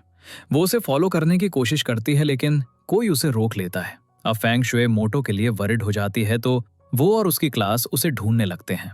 मोटो टेरेस पर खड़ा होता है। वे लाई और फेंग शुए वहां जाते हैं और उसे नीचे लाते हैं। वो उन्हें देखकर गुस्सा हो जाता है। मैंने तुमसे कहा था ना ऊपर मत आना। फेंग शुए कहती है, तुम बच्चों की तरह क्यों ऐड कर रहे हो? वो कहता है, तुमने अपना ब्रदर नहीं खोया है, इसलिए तुम ये पेन नहीं समझ सकती। वो फिर चला जाता है। इसके बाद टीचर उनकी क्लास में आते हैं और समझाते हैं कि उन्हें दूसरों का पेन समझना चाहिए। अब मोटो क्लास में लौट आता है और सब उसके साथ नॉर्मली ट्रीट करते हैं। मोटो खुश हो जाता है और स्टडी करना शुरू कर देता है। इसके बाद उनकी क्लास हार्ड वर्क करना शुरू कर देती है। उनके पेपर्स का सीन दिखाया जाता है। फिर फेंग शुए एग्जाम्स पास करने के लिए प्रे कर रही होती है और वे लाई उसे देख रहा होता है। वो वो कहती है, चिंता मत करो, हमारी क्लास डिवाइड हो जाएगी। वो कहता है, नहीं, और अगर हो भी गई तो इससे हमारे रिलेशनशिप पर कोई असर नहीं पड़ेगा। इसके बाद टीचर आते हैं और उन्हें बताते हैं, पूरी क्लास पास हो गई है, अब तुम्हारी क्लास डिवाइड नहीं होगी। ये सुनकर पूरी क्लास खुश हो जाती है। अगले सीन में वेलाई और फेंग शुए बारिश में दिखाए जाते हैं। वो पूछता है, क्या तुम मुझे फॉरगिव कर सकती हो? वो कहती है, हाँ। वो कहता है, लेकिन मैं तुम्हें फॉरगिव नहीं कर सकता, और उसे छोड़ देता है। फेंग शुए डर कर उठ जाती है, रियलाइज करती है कि ये एक ड्रीम था। इसके बाद वो बोर्ड को देखती है और पाती है कि वेलाई ने नंबर 1 रैंक किया है और उसे किसी भी यूनिवर्सिटी में डायरेक्ट एडमिशन मिल सकता है। वो वेलाई के बगल में बैठती है और वो पूछता है, तुम्हें क्या हुआ? वो कहती है, मुझे वेलाई से जेलस फील हो रहा है। वो पूछता है, क्यों? वो एक्सप्लेन करती है, तुमने नंबर 1 रैंक किया है। इसके बाद टीचर फेंग शुए को ऑफिस बुलाते हैं और उसे एक यूनिवर्सिटी एडमिशन फॉर्म देते हैं। अगर तुम्हारा एडमिशन हो गया तो अच्छा होगा। वो अपने पेरेंट्स को इसके बारे में बताती है और वो खुश होते हैं। फिर असेंबली में प्रिंसिपल एक नई लड़की यान जिंग को इंट्रोड्यूस कराते हैं। वो वेलाई के साथ स्टडी करने आई है। वो लड़की वेलाई से बात करने की कोशिश करती है, लेकिन वो उसे इग्नोर कर देता है और चला जाता है। ये लड़की एक इंग्लिश इंटरव्यू के लिए आई है, जिसके लिए फेंग शुए ने भी फॉर्म भरा है। वो फेंग शुए को रोकती है और कहती है, तुम्हें इंग्लिश में और प्रैक्टिस की जरूरत है, मैं तुम्हारी हेल्प कर सकती हूँ। अगले सीन में वो लड़की और वेलाई एक पिक्चर ले रहे होते हैं, जिससे फेंग शुए जेलस हो जाती है। जब वेलाई क्लास में आता है तो फेंग शुए अकेले एक क्वेश्चन सॉल्व कर रही होती है। वो कहता है, मैं तुम्हारी इसमें हेल्प कर सकता हूँ। वो जवाब देती है, कोई जरूरत नहीं है, मैं खुद कर सकती हूँ। वो कहता है, तुम्हें यह करना नहीं आता। वो सार्कास्टिकली जवाब देती है, हम तुम्हारी तरह स्टडी नहीं कर सकते। अगले सीन में वो लड़की कैंटीन में वेलाई के साथ खा रही होती है, जो फेंग शुए को बिल्कुल पसंद नहीं आता। वो बिना कुछ खाए चली जाती है। इसके बाद फेंग शुए उस लड़की और वेलाई का पोस्टर देखकर और भी जेलस हो जाती है। जब वो क्लास में जाती है तो वेलाई पूछता है, तुम्हारा काम हो गया? वो जवाब देती है, अब स्टडी करना यूजलेस है। वो कहती है, तुम्हें और यान जिंग को कपल बन जाना चाहिए। वेलाई समझ जाता है कि वो अपसेट है और कहता है, मेरा नाम उस लड़की के साथ मत जोड़ो, वो मेरी फ्रेंड नहीं है। अगले सीन में फेंग शुए के इंटरव्यू का दिन होता है। दूसरे स्टूडेंट्स अपने इंटरव्यू से लौटते हैं और कहते हैं, क्वेश्चंस उन पेपर से आ रहे हैं जो सीनियर्स ने हमें दिए थे। फेंग शुए खुश हो जाती है। जब वो इंटरव्यू के लिए जाती है तो वो वही फॉलो करती है जो उस लड़की ने उसे बताया था। उसका इंटरव्यू बहुत खराब जाता है और जब वो बाहर आती है तो वो दूसरे नोट्स को देखती है और वही क्वेश्चंस पाती है जो उससे पूछे गए थे। उसे रियलाइज होता है कि उस लड़की ने उसे मिसलीड किया था। इसके बाद वो उस लड़की के पास जाती है और उससे फाइट करने लगती है। वो कहती है, वेलाई कभी तुम जैसी लड़की को लाइक नहीं करेगा। इसके बाद प्रिंसिपल को भी उस लड़की के करप्शन के बारे में पता चल जाता है और स्कूल से उसका पोस्टर हटा देते हैं। अब वेलाई फेंग शुए से इंटरव्यू के बारे में पूछता है और वो उसे बताती है वो अच्छा नहीं गया। फिर वो अपोलोजाइज करती है, तुम्हारा नाम उस लड़की के साथ जोड़ने के लिए आई एम सॉरी। टीचर आते हैं और अनाउंस करते हैं, वेलाई को इंटरव्यू के लिए बुलाया गया है, लेकिन फेंग शुए सिलेक्ट नहीं हुई है। वो सैड हो जाती है तो वेलाई कहता है, कोई बात नहीं, और अपॉर्चुनिटीज मिलेंगी और मैं हमेशा तुम्हारे साथ रहूंगा। वो फिर उसे टेरेस पर ले जाता है जहां एक बोर्ड पर लिखा होता है, believe in yourself, you can do anything. अगले सीन में टीचर फेंग शुए को ऑफिस बुलाते हैं और कहते हैं, तुम इंटरव्यू पास कर गई। वो पूछती है, कैसे? वो एक्सप्लेन करते हैं, जिस स्टूडेंट ने नंबर 3 रैंक किया था उसने गिव अप कर दिया, तो अब तुम्हें चांस मिला है। वो बहुत खुश हो जाती है और वेलाई को बताने जाती है। वो दोनों अपने एडमिट कार्ड्स चेक करते हैं और पाते हैं कि उनके टेस्ट सेम डेट पर शेड्यूल्ड हैं। वो पूछता है, तुम किसके साथ जा रही हो? वो कहती है, मॉम और डैड के साथ। वो पूछता है, क्या तुम भी अपने पेरेंट्स के साथ जा रहे हो? वो कहता है, नहीं, मैं अकेले जाऊंगा। अब घर पर पैकिंग करते समय उसकी मॉम कहती हैं, तुम बहुत लकी हो जो पूरे स्कूल में चांस मिला। वो कहती है, वेलाई को भी चांस मिला है। वो कहती है, मैं उसके पेरेंट्स से पूछूंगी कि वो स्टडीज में इतना अच्छा कैसे है। वो उसे बताती है, उसके पेरेंट्स नहीं जा रहे हैं, वो अकेले जा रहा है। अब उसकी मॉम को एक आइडिया आता है और वो कहती हैं, तुम्हारे डैड और मैं भी तुम्हारे साथ नहीं जाएंगे, तुम वेलाई के साथ जाओ। अब वेलाई रेलवे स्टेशन पर फेंग शुए का वेट कर रहा होता है। वो अकेली आती है और वो उसके पेरेंट्स के बारे में पूछता है। वो कहती है, मेरे पेरेंट्स ने कहा कि मुझे अकेले जाना चाहिए। वो खुश हो जाता है। अब उनकी सीट्स एक दूसरे के ऑपोजिट होती हैं और वो जेस्चर्स का यूज करके बात करते हैं।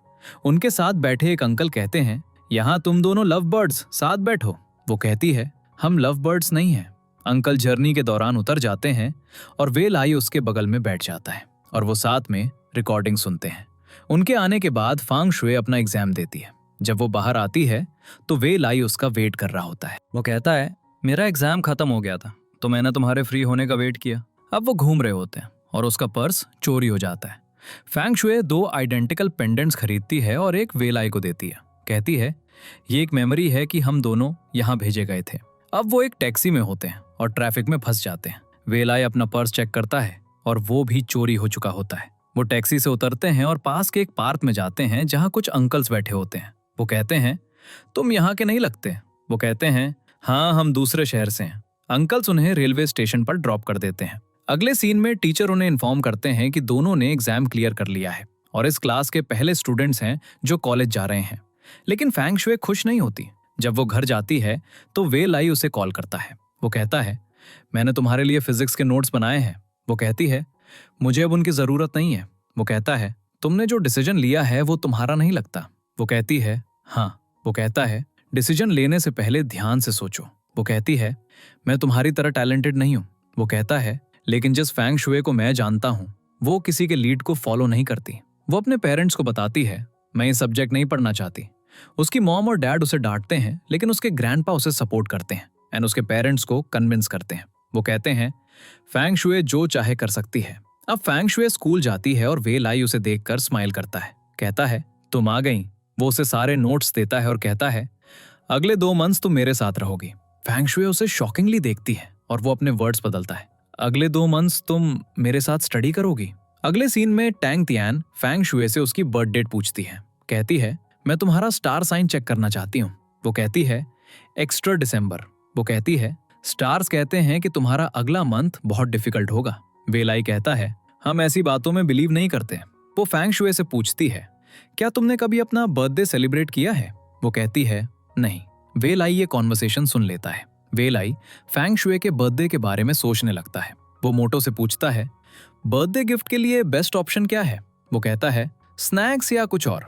फिर वो उसे बताता है, यहाँ एक डिवाइन ट्री है और जब वहाँ फायरवर्क्स जलाए जाते हैं, अगर बर्थडे पर्सन उन्हें देख ले तो उसकी सारी विशेस पूरी हो जाती हैं। अब वे लाई के दिमाग में एक आइडिया आता है। वो अपने फ्रेंड से फायर क्रैकर्स लाने के लिए कहता है लेकिन वो सिर्फ एक लाता है। कहता है, ये मिलना मुश्किल था।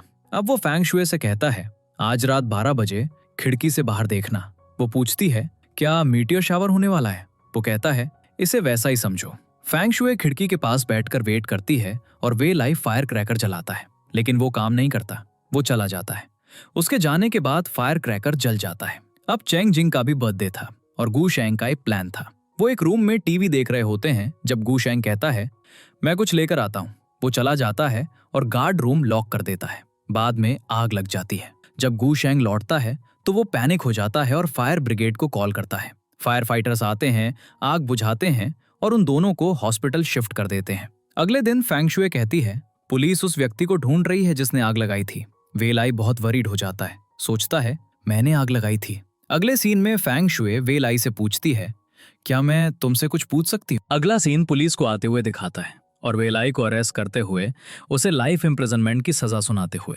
फैंग शुए उसे देखने जाती है और फेंट हो जाती है लेकिन ये सिर्फ वे लाई का बुरा ड्रीम होता है। फैंग शुए उससे पूछती है, क्या तुम जानते हो उस रात आग किसने लगाई थी?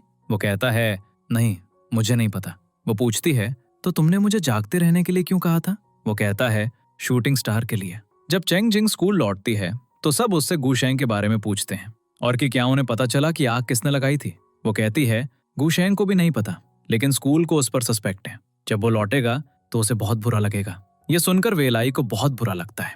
सोचता है, मैंने आग लगाई थी। वो इतना वरिड हो जाता है कि वो आग लगाने की पेनल्टी चेक करने के लिए लाइब्रेरी जाता है। अगले दिन वो गू शेंग को कॉल करता है और आग लगाने वाले के बारे में पूछता है। गू शेंग कहता है, मुझे नहीं पता आग कैसे लगी।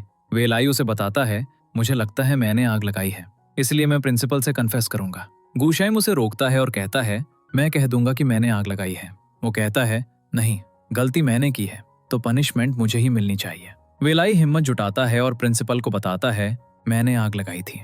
प्रिंसिपल उस पर बिलीव नहीं करते तो वो कहता है, मैंने फायर क्रैकर जलाए थे, शायद उससे आग लगी हो। एक दूसरा स्टूडेंट ये सुन लेता है।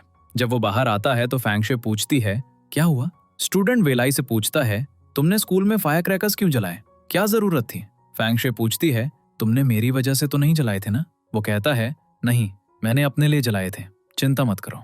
ये न्यूज़ पूरे स्कूल में फैल जाती है और सब वेलाई को टीज करना शुरू कर देते हैं। इसके बाद प्रिंसिपल वेलाई के फादर को कॉल करते हैं और पता चलता है कि वेलाई अपने फादर की परमिशन के बिना स्टडी कर रहा है। प्रिंसिपल उसे ऑफिस में बुलाते हैं और कहते हैं, अगले वीक तुम्हारे फादर आएंगे और तुम उन्हें एक्सप्लेन करोगे। फिर पता चलता है कि आग शॉर्ट सर्किट की वजह से लगी थी और वेलाई ने कन्फेस करके बहुत बड़ी गलती की। वेलाई कुछ दिनों की छुट्टी लेने का डिसाइड करता है और फैंग शुए को बताता है, मैं ब्रेक ले रहा हूँ क्योंकि मेरे फादर आ रहे हैं। फैंग शुए कहती है, इसमें थोड़ी गलती मेरी भी है, तो चलो मिलकर कोई सोल्यूशन ढूंढते हैं। वो कहता है, मैं वापस आऊंगा। वो कहती है, अगर तुम पकड़े गए और तुम्हारे डैड ने तुम्हें स्कूल से निकाल दिया तो मैं तुमसे दोबारा नहीं मिल पाऊंगी। चलो इस प्रॉब्लम को साथ में फेस करते हैं। वेलाई मान जाता है। अब वेलाई के डैड आते हैं और सभी टीचर्स के साथ मिसबिहेव करते हैं। फिर वेलाई की क्लास में जाकर उसे स्लैप करते हैं और उसे घसीट कर बाहर ले जाते हैं। फैंग शुए उन्हें रोकने की कोशिश करती है, लेकिन वो उस पर चिल्लाते हैं, तुम उसकी गर्लफ्रेंड हो, तुम्हारी वजह से वो यहाँ आया है। वो कहती है, अंकल आप मिसअंडरस्टैंड कर रहे हैं, मैं उसकी गर्लफ्रेंड नहीं हूँ। वो नहीं सुनते और वेलाई को घर ले जाते हैं। उसे एक रूम में लॉक कर देते हैं। इसके बाद स्कूल में सब वेलाई के साथ जो हुआ उसके लिए फैंग शुए को ब्लेम करते हैं। वो बहुत सैड हो जाती है। वहाँ वेलाई अपने डैड से कहता है, मैं घर छोड़ दूंगा, लेकिन उसके डैड उसे फिर से रूम में लॉक कर देते हैं। अब वेलाई को पेंडेंट में फैंग शुए का एक नोट मिलता है जिसमें लिखा होता है, हम तब तक अलग रहेंगे जब तक एक दूसरे के लिए हमारी एक्सपेक्टेशंस मैच नहीं हो जाती। ये पढ़कर वेलाई फैंग शुए को बहुत मिस करता है। वो खिड़की से कूद जाता है, लेकिन रस्सी टूटने की वजह से गिर जाता है और अपनी लेग हिला नहीं पाता। वो चिल्लाता है और एक सर्वेंट उसे देख लेता है। अगले सीन में दिखाया जाता है कि वेलाई ने कूदने से अपनी लेग इंजोर कर ली। उसकी आंट कहती हैं, मैंने कभी नहीं सोचा था कि तुम ऐसा कुछ करोगे, तुम्हारे डैड को तुम्हारी परवाह नहीं है। अगले सीन में टीचर फैंग शुए को वेलाई को एक रिपोर्ट देने के लिए कहती हैं। वो उसके घर जाती है, रिपोर्ट बाहर छोड़ देती है और जाने लगती है। फिर वो अचानक रुक जाती है और कहती है, वेलाई अगर तुम सुन रहे हो तो मैं तुम्हें बताना चाहती हूँ कि मैंने तुम्हें एक फ्रेंड माना था और तुम बिना कुछ बताए चले गए। मुझे पता है तुम गलत नहीं हो और मुझे नहीं पता कि तुम मुझे सुन सकते हो या नहीं, लेकिन मैं कहना चाहती हूँ कि तुम एक अमेजिंग पर्सन हो। मुझे परवाह नहीं है कि तुम अब्रॉड जाओ या बीजिंग। वेलाई मैं तुम्हें बहुत मिस करती हूँ। फिर वो चली जाती है। अब वेलाई बालकनी पर बैठकर फैंग शुए का नोट पढ़ रहा होता है, लेकिन उसकी वॉइस नहीं सुनता क्योंकि उसने ईयरफोन्स पहने होते हैं। उसकी आंट आती हैं और उसे वो रिपोर्ट देती हैं जो फैंग शुए लाई थी। फिर वो कहती हैं, आज रात अपने डैड से आर्ग्यू मत करना। डिनर पर वो हिम्मत जुटाता है और अपने डैड से कहता है, मैं स्टडी करने के लिए स्कूल जाना चाहता हूँ, लेकिन उसके डैड अब्रॉड स्टडी करने पर इंसिस्ट करते हैं। वो कहता है, नहीं मैं अब्रॉड नहीं जाऊंगा। आर्ग्यूमेंट बढ़ जाता है और जैसे ही वेलाई जाने वाला होता है उसके डैड को हार्ट अटैक आ जाता है। वो उन्हें हॉस्पिटल ले जाते हैं। वेलाई की आंट उसे एडवाइस देती हैं, अपने डैड से ठीक से बात करो, और उसे सुइसाइड स्टोरी बताती हैं। उन्होंने वेलाई के लिए फिर से जीना शुरू किया। अब वेलाई गिल्टी फील करता है और अपने डैड के पास जाता है। कहता है, मैं अब्रॉड जाऊंगा, लेकिन मेरी एक कंडीशन है। जब वेलाई स्कूल लौटता है तो फैंग शुए उसे देखकर शॉक्ड हो जाती है। वो पूछती है, क्या तुमने अपने डैड को कन्विंस कर लिया? वो कहता है, हाँ, अब बताओ तुम्हें कौन से टॉपिक समझ नहीं आते। इसके बाद वेलाई प्रिंसिपल के पास जाता है और अपना ट्रांसफर सर्टिफिकेट साइन करवाता है, अपोलोजाइज करते हुए, मैं आपके किसी काम नहीं आ सका। वो कहती हैं, कोई बात नहीं। अब वेलाई फैंग शुए के लिए कई नोट्स छोड़ता है। अगले सीन में वेलाई फैंग शुए गुड बाय कहता है। वो पूछती है, तुम ऐसा क्यों कह रहे हो? वो स्माइल करता है और चला जाता है। अगले दिन जब फैंग शुए क्लास में आती है तो उसे एक लेटर मिलता है। वो उसे पढ़ने के लिए टेरेस पर जाती है। ये वेलाई का लास्ट लेटर होता है। वो उसे बताता है, मैं अपने डैड को कन्विंस नहीं कर सका, मैं अब्रॉड जा रहा हूँ। मैंने तुम्हें इसलिए नहीं बताया क्योंकि मैं ये लास्ट डे अच्छे से बिताना चाहता था। तुम्हारी वजह से मेरी लाइफ बहुत इंटरेस्टिंग हो गई है। मैं नहीं चाहता कि तुम मुझे मिस करो। मैं चाहता हूँ कि तुम उस यूनिवर्सिटी में जाओ जहाँ तुम जाना चाहती हो और वो लाइफ जियो जो तुम चाहती हो। मैंने तुम्हारे नोट्स छोड़ दिए हैं, तुम्हें मिल जाएंगे। ये लेटर पढ़कर फैंग शुए बहुत रोती है। अगले सीन में वेलाई की आंट का बर्थडे होता है और उसके डैड ने उनके लिए एक केक ऑर्डर किया होता है। आंट कहती हैं, वेलाई तुम्हारे डैड का मूड अच्छा है तो तुम उनसे जो चाहो बात कर सकते हो। वेलाई कहता है, मुझे आपसे बात करनी है, लेकिन अगर आपको पसंद ना आए तो मुझे डांटना मत। अगले सीन में फैंग शुए क्लास में स्टडी कर रही होती है जब कोई एंटर करता है और वो ये देखकर शॉक्ड हो जाती है कि वो वेलाई है। अगले सीन में फैंग शुए स्ट्रीट पर केक्स बेच रही होती है, लेकिन कोई नहीं खरीद रहा होता। अचानक एक कार रुकती है और वे लाई बाहर निकलता है। फांग शुए को गिरने से बचाता है। वो पूछता है, तुम ठीक हो? वो कहती है, हाँ, मेरी लाइफ अच्छी चल रही है, तुम्हारी कैसी है? वो कहता है, मैं एक बिजनेसमैन हूँ और अच्छा कमा रहा हूँ, तुम्हारी लाइफ में कोई गोल नहीं है। और फिर वो उसे नीचे धकेल देता है। फांग शुए उठती है, रियलाइज करती है कि ये उसका ड्रीम था। वेलाई पूछता है, क्या हुआ? लेकिन वो कुछ नहीं कहती। अब टीचर सबको यूनिवर्सिटी फॉर्म्स दे रहे होते हैं। वेलाई पूछता है, तुम कौन सा सब्जेक्ट चूज करने वाली हो? वो कहती है, मुझे अभी तक नहीं पता। वो कहता है, चलो लाइब्रेरी में इसके बारे में स्टडी करते हैं और डिसाइड करते हैं कि हमें किस में इंटरेस्ट है। अब वेलाई कहता है, रिकॉर्डिंग इंजीनियरिंग तुम्हारे लिए बेस्ट है, तुम्हें इसमें इंटरेस्ट भी है। वो रिक्वायर्ड मार्क्स के बारे में पूछती है। वो उसे बताता है और वो मार्क्स अचीव कर सकती है, लेकिन उसे इसके लिए एक आर्ट एग्जाम भी देना होगा और उसने प्रिपेयर नहीं किया है। वेलाई कहता है, तुम कर सकती हो। इसके बाद वो टीचर को अपने डिसीजन के बारे में बताती है। वो कहते हैं, जो तुम्हारा दिल कहता है वही करो और तुम्हें हॉलीडेज में प्रिपेयर करने के लिए नोट्स भी मिल जाएंगे। अब वो हॉलीडेज के लिए घर जाती है और पता चलता है कि उसके ग्रैंडपा हॉस्पिटलाइज्ड हैं। वो उन्हें हॉस्पिटल में देखने जाती है। ग्रैंडपा पूछते हैं, तुमने कौन सा सब्जेक्ट चूज किया है? वो कहती है, मैं रिकॉर्डिंग इंजीनियरिंग करना चाहती हूँ, लेकिन मुझे इसके लिए एक आर्ट एग्जाम देना होगा और मैं प्रिपेयर्ड नहीं हूँ। वो कहते हैं, तुम अच्छा करोगी, तुम बचपन में मेरे सॉन्ग्स रिकॉर्ड करती थी, मैंने वो सब रखे हैं। अगले दिन जब फांग शुए और वेलाई मिलते हैं तो वो कहती है, मेरे पेरेंट्स को कोई ऑब्जेक्शन नहीं है, लेकिन मैं टेंस हूँ क्योंकि अगर मैं आर्ट एग्जाम और इंटर एग्जाम में फेल हो गई तो मुझे फिर से हाई स्कूल करना पड़ेगा। वेलाई कहता है, अगर तुम आर्ट एग्जाम में फेल भी हो जाओ तो कोई बात नहीं, बस एग्जाम दे दो। वेलाई उसे नोट्स देता है। वो कहती है, तुमने ये हॉलीडेज में प्रिपेयर किए? वो कहता है, हाँ। फांग शुए खुश फील करती है। अब फांग शुए बहुत हार्ड प्रिपरेशन शुरू कर देती है। वो अपने डैड से वो इंस्ट्रूमेंट मांगती है जो वो एग्जाम में यूज करता रहेगी। उसके डैड कहते हैं, ये टूटना नहीं चाहिए, ये तुम्हारे ग्रैंडपा का है। वो कहती है, ठीक है। अगले दिन वो एग्जाम के लिए जाती है। सभी स्टूडेंट्स अपने इंस्ट्रूमेंट साफ कर रहे होते हैं। फांग शुए भी अपना इंस्ट्रूमेंट साफ करने लगती है। एक लड़की उसका इंस्ट्रूमेंट लेती है और उसे तोड़ देती है। इंटरव्यू के दौरान फांग शुए एक अलग सॉन्ग सुनती है और जजेस कहते हैं, इससे कुछ नहीं आता। वो बाहर आ जाती है। उसका एग्जाम अच्छा नहीं गया होता और वो सैड बैठी होती है। वे लाई को कॉल करती है। वो उससे एग्जाम के बारे में पूछता है। वो कहती है, वो अच्छा नहीं गया और मेरा इंस्ट्रूमेंट टूट गया, कल मेरा प्रैक्टिकल है। उस रात वे लाई उसके लिए एक नया इंस्ट्रूमेंट लाता है और कहता है, मैंने तुम्हारे बगल वाला रूम लिया है। वो कहती है, ग्रैंडपा का इंस्ट्रूमेंट टूट गया, मैंने डिसाइड किया है कि मैं सिर्फ इंटर एग्जाम दूंगी, आर्ट एग्जाम नहीं। वे लाई उसे चीयर करता है और उसे अपने बचपन का एक डांस दिखाता है। फांग शुए पहले इमोशनली रोती है, फिर स्माइल करती है। वो उसे अगले एग्जाम के लिए गुड लक विश करता है। अगले दिन जब फांग शू की टर्न आती है तो वो अपना इंस्ट्रूमेंट बजाने में खो जाती है। जब वो अपनी परफॉर्मेंस फिनिश करती है तो सभी टीचर्स और स्टूडेंट्स उसके लिए क्लैप करते हैं क्योंकि उसकी परफॉर्मेंस उत्कृष्ट थी। टीचर सबको इन्फॉर्म करते हैं, इंटर एग्जाम्स आने वाले हैं तो तुम्हें अपनी प्रिपरेशन स्पीड अप कर देनी चाहिए।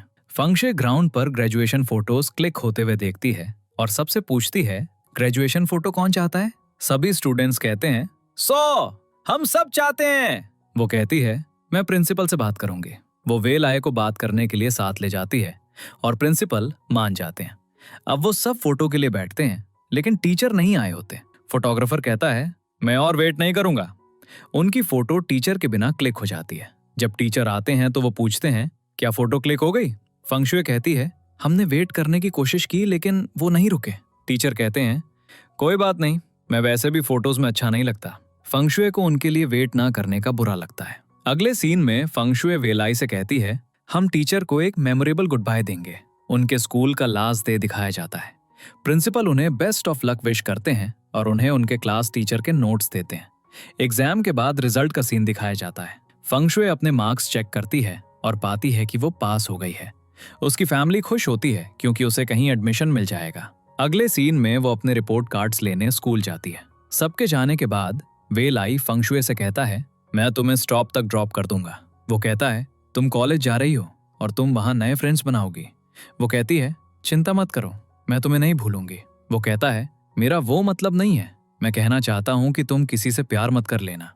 वे लाई फांग शुए के लिए अपनी फीलिंग्स कन्फेस करता है। वो स्माइल करती है और चली जाती है। अगले सीन में 10 साल बाद उनकी क्लास रियूनियन का दिन होता है। सभी फ्रेंड्स आए होते हैं और बहुत एंजॉय कर रहे होते हैं।